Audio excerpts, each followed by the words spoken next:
الحمدللہ والصلاة والسلام علی رسول اللہ وعلی آلہ وصحبہ ومن والہ۔ محترم بھائیوں اور بہنوں، السلام علیکم ورحمۃ اللہ وبرکاتہ۔ رمضان کا آج 7واں درس ہے، اور اس درس میں آج بہت ہی اہم ٹاپک ہے جس پہ آج گفتگو ہونے والی ہے۔ ٹاپک ہے آیت الکرسی میں توحید کے 10 مہان فرمان۔ آیت الکرسی تقریباً ہم میں سے ہر ایک کو یاد ہوگی، لیکن بہت کم بھائیوں اور بہنوں نے اس آیت پہ غور کیا ہوگا کہ یہ آیت آخر قرآن کریم کی سب سے عظیم آیت کیوں ہے۔ صحیح مسلم کی روایت ہے، حضرت ابی بن کعب رضی اللہ تعالی عنہ سے ایک دن اللہ کے نبی صلی اللہ علیہ وسلم نے کہا تھا، اے ابو المنذر، کیا آپ کو پتہ ہے کہ قرآن کریم کی سب سے عظیم آیت کون سی ہے؟ انہوں نے کہا کہ اللہ اور اس کے رسول ہی بہتر جانتے ہیں۔ پھر اللہ کے نبی صلی اللہ علیہ وسلم نے پوچھا کہ اے ابو المنذر، کیا آپ کو پتہ ہے کہ قرآن کریم کی سب سے عظیم آیت کون سی ہے؟ تو انہوں نے کہا کہ یہ آیت الکرسی ہے۔ اللہ کے نبی صلی اللہ علیہ وسلم نے سنا تو کہا، لِيَهْنِكَ الْعِلْمُ یا ابا المنذر، ابو المنذر تمہیں علم مبارک ہو، ابو المنذر تمہیں علم مبارک ہو۔ تو اس سے پتہ یہ چلا کہ آیت الکرسی قرآن کریم کی سب سے عظیم آیت ہے۔ آیت الکرسی قرآن کریم کی سب سے عظیم آیت ہے، اسی لیے اس آیت کو اللہ اور اس کے رسول نے بہت زیادہ اہمیت دی ہے، یہاں تک کہ اللہ کے نبی صلی اللہ علیہ وسلم نے اس آیت کو دن اور رات میں 8 مرتبہ پڑھنے کی تاکید کی۔ کتنی مرتبہ؟ 8 مرتبہ پڑھنے کی تاکید کی ہے۔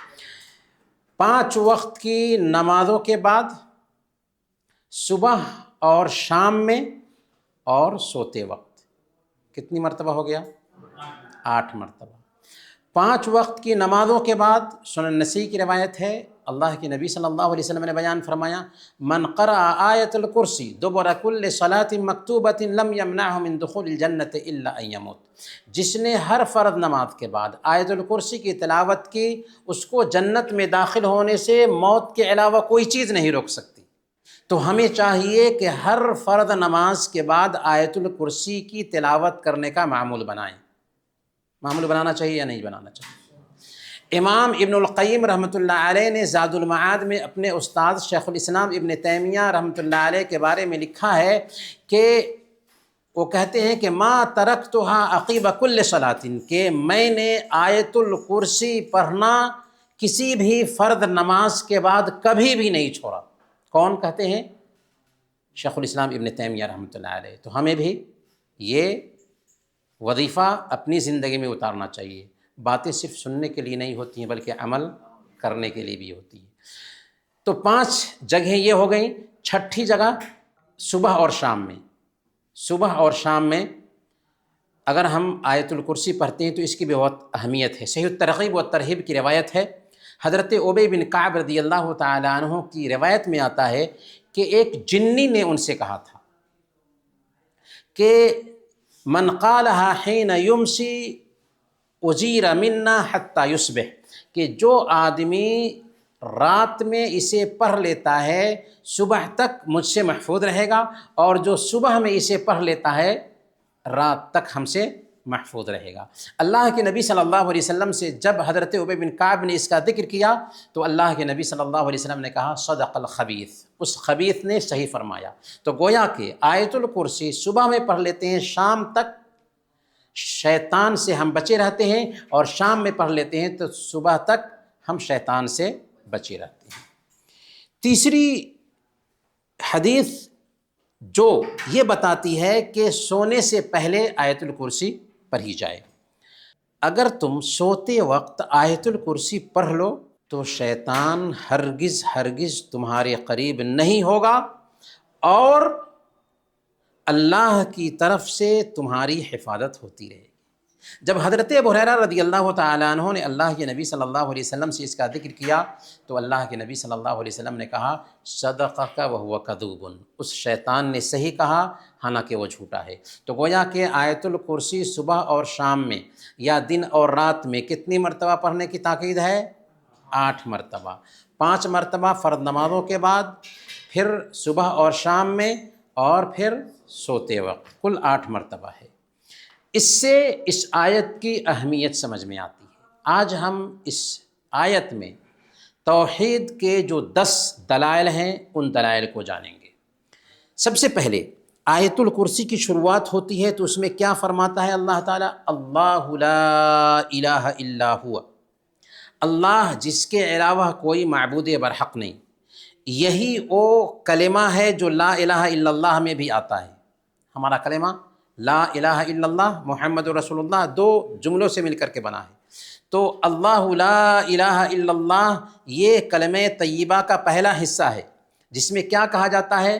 پہلے انکار ہے، پھر اثبات ہے، پہلے نگیٹو ہے، پھر پازیٹیو ہے۔ پہلے انکار ہے کس چیز کا؟ ہر طرح کے معبود کا انکار ہے، جھوٹے معبودوں کا انکار ہے۔ ہم کہتے ہیں کہ نہیں ہے کوئی سچا معبود، جتنے بھی معبود ہیں وہ سب جھوٹے ہیں، گویا کہ دھرتی پر جن جن کی پوجا ہوتی ہے وہ سب جھوٹے معبود ہیں۔ تو پہلے جھوٹے معبودوں کا انکار کرتے ہیں، اس کے بعد اثبات کرتے ہیں الا اللہ، سوائے اللہ کے۔ گویا کہ ہم ثابت کرتے ہیں کہ اللہ کے علاوہ کوئی سچا معبود نہیں۔ ہم مانگیں گے تو ایک اللہ سے مانگیں گے، مدد طلب کریں گے تو ایک اللہ سے مدد طلب کریں گے، جھکیں گے تو ایک اللہ کے سامنے جھکیں گے، اور نفع اور نقصان کا مالک سمجھیں گے تو صرف ایک اللہ کو نفع اور نقصان کا مالک سمجھیں گے۔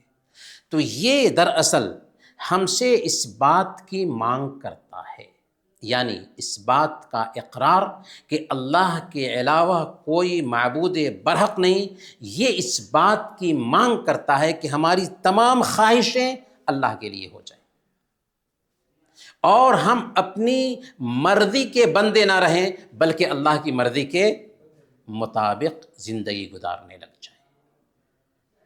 جب ہم نے یہ جان لیا کہ اللہ تعالیٰ ہی مالک ہے، وہی خالق ہے، وہی رازق ہے، اور وہی معبود برحق ہے، تو اب ہماری مرضی نہیں چلے گی بلکہ رب کی مرضی چلے گی۔ اب سوال یہ ہے کہ آخر ایک اللہ کی ہی عبادت کیوں ہونی چاہیے؟ آخر بندہ صرف ایک اللہ کی ہی پوجا کیوں کرے؟ اللہ کے علاوہ کسی اور کی پوجا کیوں نہیں کر سکتا؟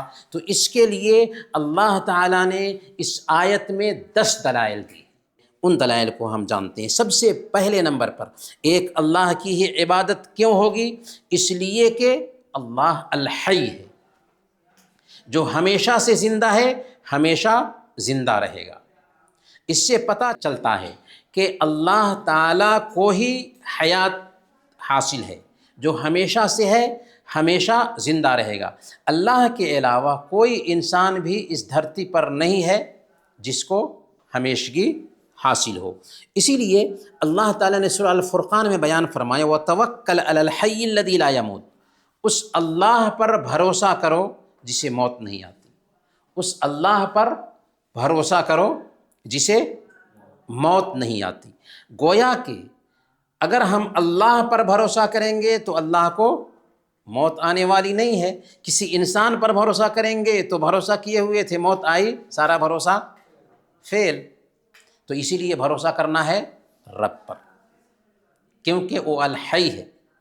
اور جب اللہ الحی ہے، ہمیشہ رہنے والا ہے، تو یہاں ہمیں یہ بات بھی سیکھنے کو ملتی ہے کہ ہماری زندگی کتنی ہی لمبی کیوں نہ ہو، لیکن ایک دن ہم جانے والے ہیں۔ لہذا ہمیں اپنی زندگی پہ بھی غور کرنا ہے کہ ہم اترائیں نہیں، ہم لمبی آرزوؤں میں نہ بسیں، بلکہ ایک دن ہم مرنے والے ہیں، اس لیے اس موت کی تیاری کریں۔ ہمیشہ رہنے والی ذات اللہ تعالیٰ کی ہے، تو ہم اعتماد کریں اس ذات پر جس کو موت نہیں آتی ہے۔ دوسرے نمبر پر ایک اللہ کی ہی عبادت کیوں ہوگی؟ اس لیے کہ اللہ تعالیٰ ہر چیز کو سنبھالنے والا ہے، ہر چیز کا مالک ہے، ساری چیزیں اس کی محتاج ہیں، وہ کسی کا محتاج نہیں۔ اسی لیے اللہ تعالیٰ فرماتا ہے یا ایھا الناس انتم الفقراء الی اللہ واللہ هو الغنی الحمید، کہ اے انسانوں تم سب کے سب اللہ کے محتاج ہو، اللہ تعالیٰ بے نیاز ہے، تعریف والا ہے۔ تو جب ہم اللہ کے ہی محتاج ہیں تو ہمیں اللہ سے ہی لو لگانا چاہیے۔ ساری کائنات اللہ کی ہی محتاج ہے تو اللہ تعالیٰ سے اسے لو لگانا چاہیے۔ دوسری جو بھی چیزیں ہیں وہ اللہ پر ڈیپینڈ کرتی ہیں، تو جو خود محتاج ہوئے دوسروں کا، بھلا اس سے مدد کا مانگنا کیا ہے یا نہیں؟ تو صرف ایک اللہ کی عبادت اس لیے ہوگی کہ ساری کائنات اسی کی محتاج ہے، وہ کسی کا محتاج نہیں ہے۔ پوائنٹس نوٹ کرتے رہیں۔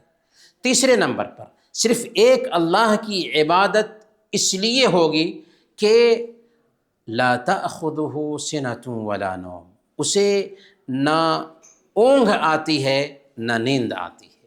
ہمیں رات کے 3 بجے ضرورت ہے، ہم رات کے 3 بجے اپنی ضرورت کے لیے اللہ تعالیٰ سے رابطہ کرنا چاہتے ہیں، اللہ تعالیٰ اس وقت بھی ہماری دعا سنتا ہے۔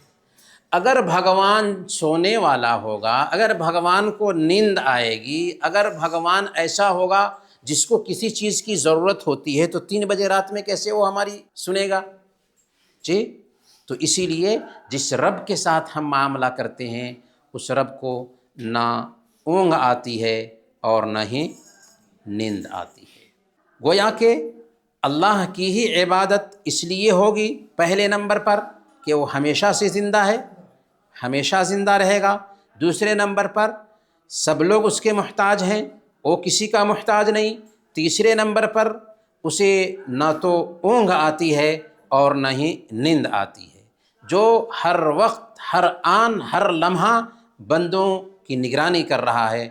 اگر اس کو تھکاوٹ ہوتی، اس کو اونگ آتی، اس کو نیند آتی تو بندوں کی ضرورت سے اوجھل ہو سکتا تھا، لیکن جس وقت بھی جب چاہیں رب کا نمبر ڈائل کریں، فوراً رب سے بات کر سکتے ہیں۔ چوتھے نمبر پر ایک اللہ کی ہی عبادت اس لیے ضروری ہے کہ لہو ما فی السماوات و ما فی الارض، زمین میں جو چیز بھی ہے، آسمان میں جو چیز بھی ہے، سب کا مالک وہی ہے۔ تو آسمان کی ساری چیزیں اسی کی ہیں، زمین کی ساری چیزیں اسی کی ہیں۔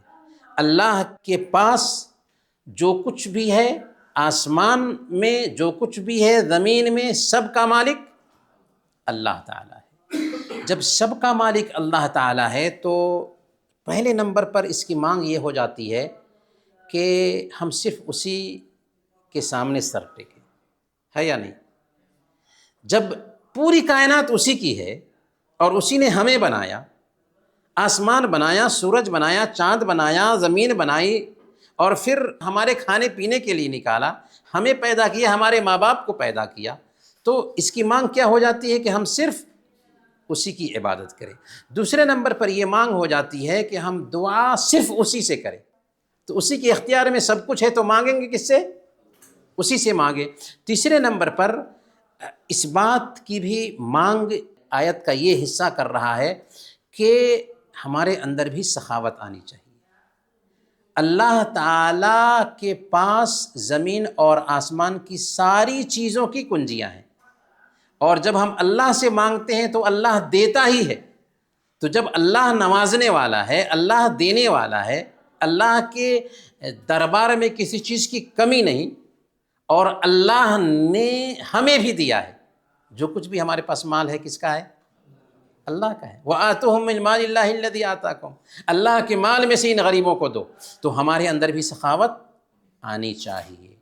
اور چوتھے نمبر پر نعمتوں پر جلنا نہیں چاہیے، کیونکہ اگر کسی کو علم دیا ہے، کسی کو مال دیا ہے، کسی کو خوبصورتی دی ہے تو کس نے دی ہے؟ اس کے ماں باپ نے؟ کسی انسان نے؟ نہیں، اللہ نے دیا ہے۔ قسمت کیا ہر شخص کو قسام ازل نے، جو شخص بھی جس چیز کے قابل نظر آیا۔ تو دیا اللہ نے ہے تو ہم کیوں چلیں گے؟ تو چوتھے نمبر پر یہ میسیج ہمیں سمجھ میں آتا ہے۔ پانچویں نمبر پر من ذا الذی یشفع عندہ الا باذنہ، کون ہے جو اس کے پاس اس کی اجازت کے بغیر سفارش کرے؟ کوئی ہے جو اللہ کے پاس اس کی اجازت کے بغیر سفارش کر سکتا ہے؟ ہے کوئی نہیں۔ اور کل قیامت کے دن بھی سفارش ہوگی تو دو شرطوں کے ساتھ ہوگی۔ اللہ تعالیٰ نے ان شرطوں کو بھی بیان فرما دیا سورہ النجم آیت نمبر 26 میں، الا من بعد ان یأذن اللہ لمن یشاء ویرضی، اللہ تعالیٰ راضی ہو بندے سے اور جو سفارش کرے گا اس کو اجازت بھی دی جائے۔ ایسے نہیں کہ ہم فلاں کے ذریعہ پہنچ جائیں گے اللہ کے پاس، فلاں ہماری بگڑی بنا دیں گے۔ اپنی بیٹی حضرت فاطمہ رضی اللہ تعالی عنہ سے خطاب کرتے ہوئے اللہ کے نبی صلی اللہ علیہ وسلم نے ایک دن کہا تھا، یا فاطمہ سلینی ما شئت فإنی لا اغنی عنک من اللہ شیئا، کہ اے فاطمہ دنیا میں مجھ سے جو مانگنا ہے مانگ لو، کل قیامت کے دن ہم تمہارے کچھ کام نہیں آئیں گے۔ تو اللہ کے پاس کسی کی نہیں چلنے والی ہے۔ تو اس سے ہمیں کیا سمجھ میں آتا ہے؟ اس سے سمجھ میں آتا ہے کہ پہلے نمبر پر ہمارے اندر اللہ کا ڈر آنا چاہیے۔ کوئی بھی کتنا بھی بڑا انسان کیوں نہ ہو جائے، نبی، ولی، شہید، کسی کی نہیں چلے گی اللہ کے پاس، تو اللہ کا ڈر پیدا ہونا چاہیے۔ دوسرے نمبر پر ہمارے اندر یہ احساس پیدا ہونا چاہیے کہ رب کے پاس کوئی میڈل مین نہیں پہنچ سکتا۔ اور سفارش کے بارے میں بھی ہم نے جان لیا کہ اللہ اجازت دے گا تبھی ہماری سفارش ہو سکتی ہے، اور پھر ہمارے عمل سے بھی اللہ تعالیٰ راضی ہوگا تبھی سفارش کی اجازت دے گا۔ تو اصل کیا ہے؟ اصل عمل ہے۔ اگر عمل صحیح نہیں تو سفارش بھی نہیں ہوگی، نجات بھی نہیں ملے گی۔ تو من ذا الذی یشفع عندہ الا باذنہ، کون ہے جو اس کے پاس اس کی اجازت کے بغیر سفارش کرے؟ یعلم ما بین ایدیہم وما خلفہم، اللہ کی ہی عبادت کیوں ہوگی؟ اس لیے کہ اللہ تعالیٰ آج کو بھی جانتا ہے، کل کو بھی جانتا ہے، جو ہوا اس کو بھی جانتا ہے۔ تو اللہ تعالیٰ جو کچھ بھی ہوا اس کو جانتا ہے، جو کچھ ہو رہا ہے اس کو جانتا ہے، جو کچھ ہونے والا ہے اس کو بھی جانتا ہے۔ انسان کا علم جو ہے نا محدود ہے نا، یہاں تک کہ ہم بہت سارے کام کر جاتے ہیں اور بھول جاتے ہیں۔ 10 سال پہلے ہم نے کوئی کام کیا تھا، یاد ہے ہم کو؟ اللہ نے فرمایا احصاہ اللہ ونسوہ، بندے نے بھلا دیا تھا، بندہ بھول گیا تھا، لیکن اللہ نے اس کو شمار کر رکھا۔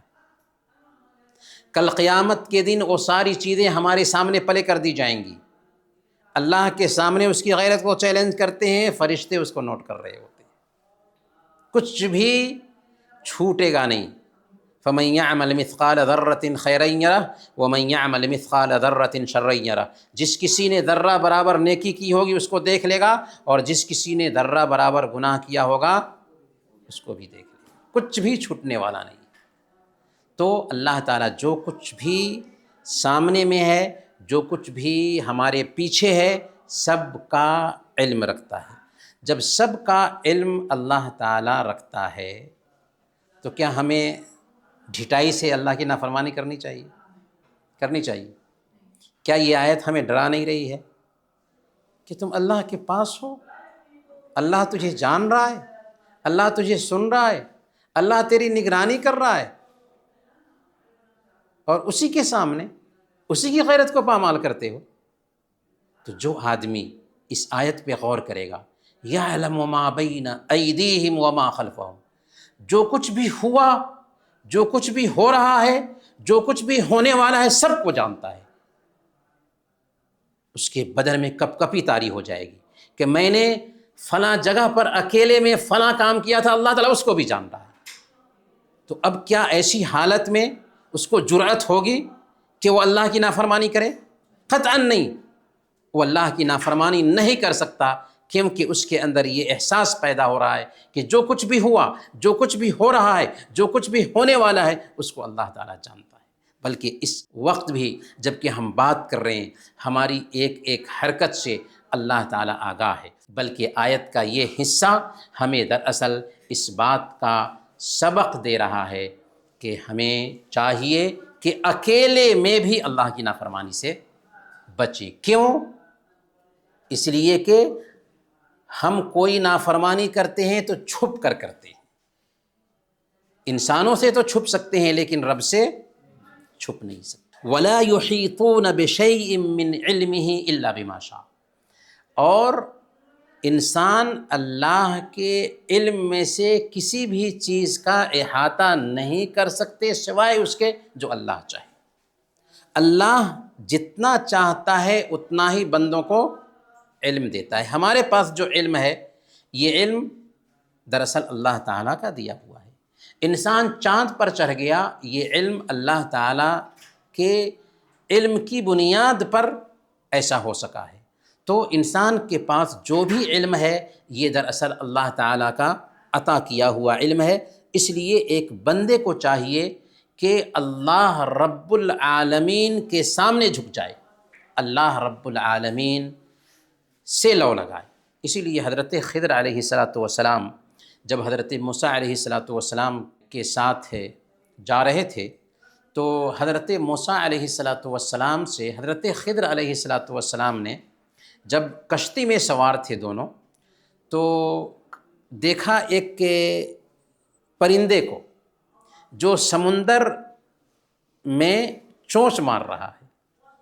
تو حضرت خضر علیہ السلام نے حضرت موسیٰ علیہ السلام سے کہا کہ اس پرندے کو دیکھو، اس نے سمندر سے ایک چونچ جو پانی لیا ہے نا، اللہ کے علم کے مقابلے میں ہمارا علم اسی معمولی ایک بند پانی کے جیسے۔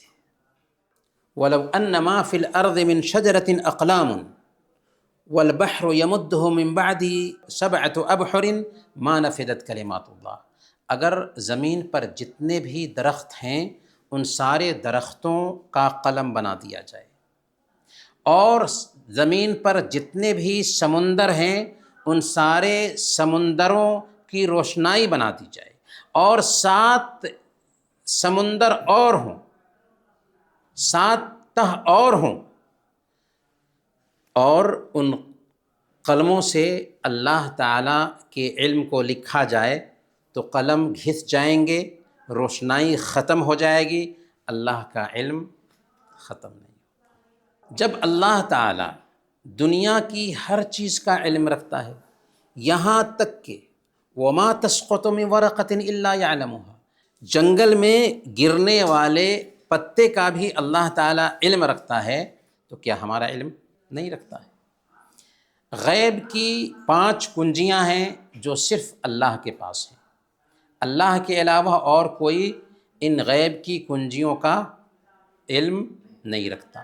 سب سے پہلے قیامت کب آئے گی اسے اللہ ہی جانتا ہے، بارش کب آئے گی اسے اللہ ہی جانتا ہے، ماں کے پیٹ میں کیا پل رہا ہے اسے اللہ ہی جانتا ہے۔ ہاں، چیک اپ کے ذریعہ جب بچے کی بناوٹ ہو جاتی ہے تب مشین بتاتی ہے، ورنہ بناوٹ سے پہلے مشین بھی خاموشی اختیار کرے گی۔ اور انسان کو کب کیا ملے گا، کیا کمانے والا ہے، اسے اللہ ہی جانتا ہے، اور موت کب آئے گی اسے اللہ ہی جانتا ہے۔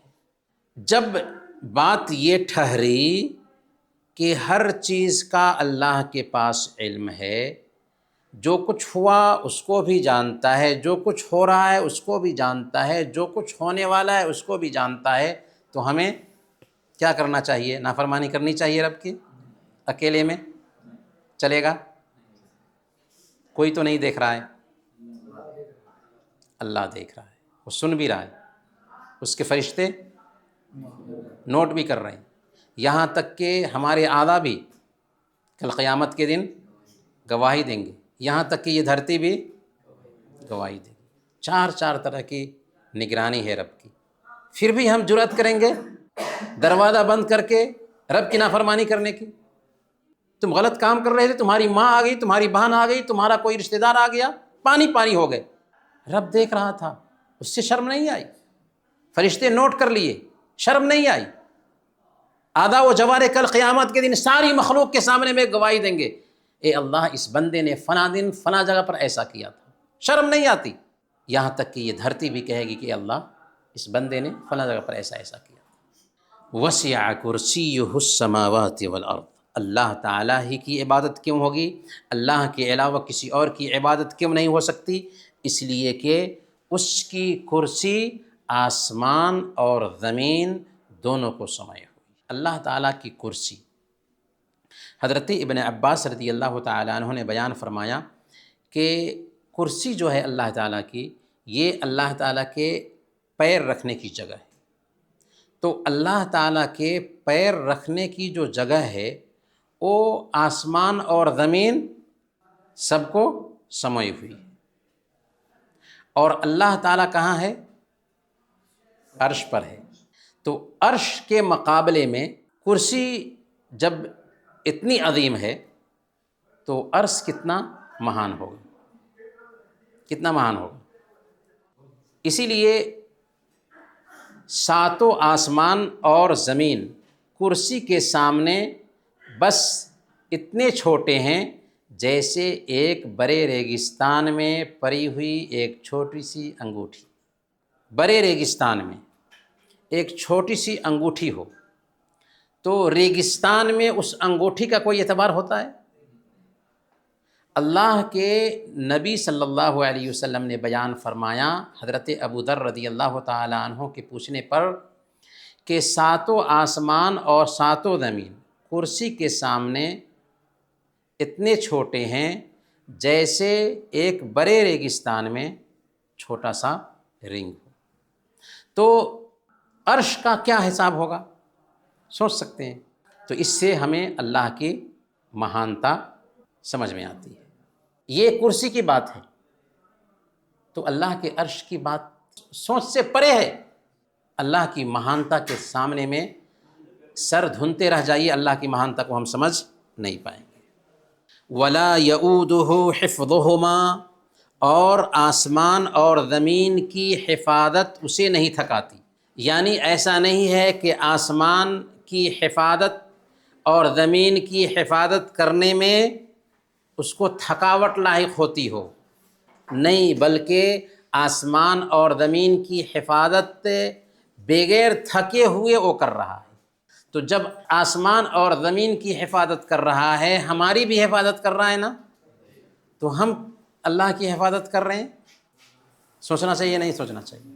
جب وہ آسمان کی حفاظت کر رہا ہے، ساتوں آسمان کی ساتوں زمین کی، اس میں جو بھی مخلوق ہے سب کی حفاظت کر رہا ہے، تو ہمیں رب کی حفاظت کرنی چاہیے یا نہیں کرنی چاہیے؟ کرنی چاہیے۔ وَهُوَ الْعَلِيُّ الْعَظِيمُ، آخری جو نقطہ ہے، صرف ایک اللہ کی عبادت کیوں ہونی چاہیے، اللہ کے علاوہ کسی اور کی عبادت کیوں نہیں ہونی چاہیے؟ اس لیے کہ وہ بلند ہے اور وہ مہان ہے، بلند ہے اور مہان ہے۔ یہ 10 پوائنٹس ہیں یہ ثابت کرنے کے لیے کہ آخر صرف ایک اللہ کی ہی عبادت کیوں ہوگی، اللہ کے علاوہ کسی اور کی حفاظت کیوں نہیں ہو سکتی۔ اللہ بلند ہے، گویا کہ اللہ اوپر ہے۔ کہاں ہے؟ عرش پر ہے۔ اللہ کے نبی صلی اللہ علیہ وسلم نے صحیح مسلم کی روایت کے مطابق ایک عورت کا امتحان لینا چاہا تو اس سے 2 سوال کیا۔ کہا اللہ کہاں ہے؟ اس نے کہا آسمان پر۔ پوچھا میں کون ہوں؟ اس نے کہا آپ اللہ کے رسول ہیں۔ آپ نے فرمایا یہ ایمان والی اسے عادات کر دو۔ تو ایمان کو جانچنے کے لیے کیا پوچھا؟ اللہ کہاں ہے؟ ہمارا بھی جواب کیا ہونا چاہیے؟